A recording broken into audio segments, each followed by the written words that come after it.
I think probably the message that you would want to get out is that there's an opportunity here.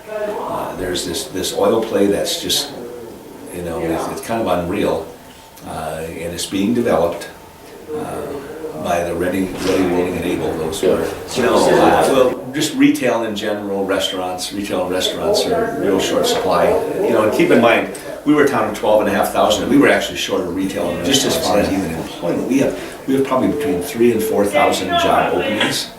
Actually, there's probably 5,000 to 6,000 Bakken wells that have been drilled, and they're trying to drill between 45,000 and 50,000 Bakken wells. So you're probably looking at 20 years. A well costs about $10 million to drill.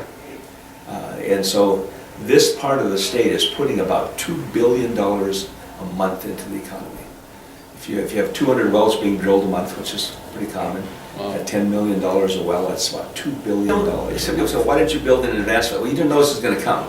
And there's no guarantees it's going to come. So it's cities that have said, how do we prepare for this and whatever. And it's just very, very difficult because it's the type of a development that you can't develop, you can't prepare until it happens. I mean, that's just the reality. You don't go out and put in a new water treatment facility for a development that might come.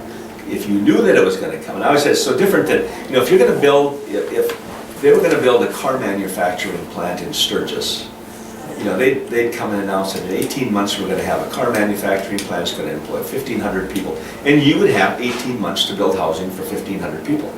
In the oil industry, they literally come overnight. There's a lot of issues here that we deal with. Anywhere from sewage to daycare to roads to housing. I mean, there's a lot of issues. And in most areas, the vast majority of these areas, we need help. That would be what that would. And so we would encourage people to look at it, put those controls in place, because they don't cost a lot, and they probably need to be in place anyway. And if you're going to have that, you want it in place. So we like to be independent, and yet a lot of times those rules and regulations can be for our own benefit to protect us.